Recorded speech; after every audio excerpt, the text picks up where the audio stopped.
नमस्कार, आप देख रहे हैं वीकी न्यूज और मैं युधिष्ठिर उपाध्याय। पिछले कई दिनों से मध्य प्रदेश की सियासत में उठापटक जारी है, जिसके चलते कमलनाथ सरकार पर खतरे के काले बादल मंडरा रहे हैं, क्योंकि कांग्रेस के जाने माने युवा नेता ज्योतिरादित्य सिंधिया ने कांग्रेस से इस्तीफा देने के बाद बीजेपी का दामन थाम लिया है। इसके अलावा सिंधिया समर्थक 22 विधायकों ने भी इस्तीफा दे दिया है। सिंधिया के इस्तीफे के बाद से ही कांग्रेस में हड़कंप मचा हुआ है। सिंधिया के इस्तीफे के बाद कहा जा रहा था कि और भी कई नेता इस्तीफा देंगे और बीजेपी ज्वाइन करेंगे। इनमें राजस्थान के उप मुख्यमंत्री सचिन पायलट का नाम प्रमुखता के साथ लिया जा रहा था और अब उनकी प्रतिक्रिया भी सामने आ गई है। ज्योतिरादित्य सिंधिया के बीजेपी में शामिल होने पर सचिन पायलट ने अपनी प्रतिक्रिया देते हुए कांग्रेस नेतृत्व पर सवाल खड़े कर दिए हैं और सिंधिया की पार्टी से अलग होने को दुर्भाग्यपूर्ण बताया है। राजस्थान के उप मुख्यमंत्री सचिन पायलट ने ट्वीट करते हुए लिखा कि भारतीय राष्ट्रीय कांग्रेस से ज्योतिरादित्य सिंधिया की विदाई दुर्भाग्यपूर्ण है। मुझे लगता है कि पार्टी के भीतर चीजों को सुलझाया जा सकता था।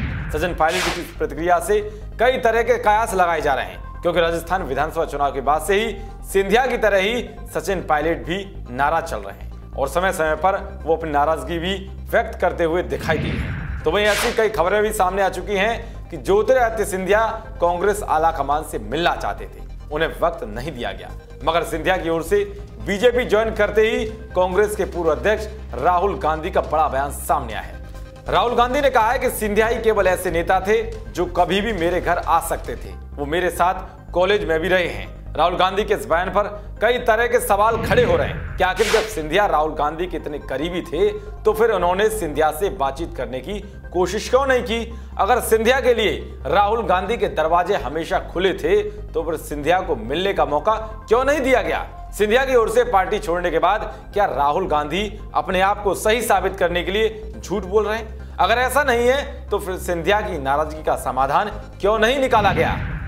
इन सब बातों के बीच अब सवाल उठ रहे हैं कि क्या मध्य प्रदेश की तर्ज पर राजस्थान में भी उठापटक हो सकती है, क्योंकि सिंधिया के बाद अब अगला नंबर राजस्थान के उप मुख्यमंत्री सचिन पायलट का है। सिंधिया की तरह ही राजस्थान में मुख्यमंत्री बनने की मंशा सचिन पायलट की भी थी और इसके लिए सचिन पायलट ने विधानसभा चुनाव में जी तोड़ मेहनत भी की थी, लेकिन उन्हें मुख्यमंत्री नहीं बनाया गया। खैर, अब देखना यह होगा कि आने वाले समय में राजस्थान में भी उठापटक देखने को मिलती है या नहीं। देश और दुनिया की तमाम खबरों को पाने के लिए देखते रहिए वीके न्यूज। शुक्रिया।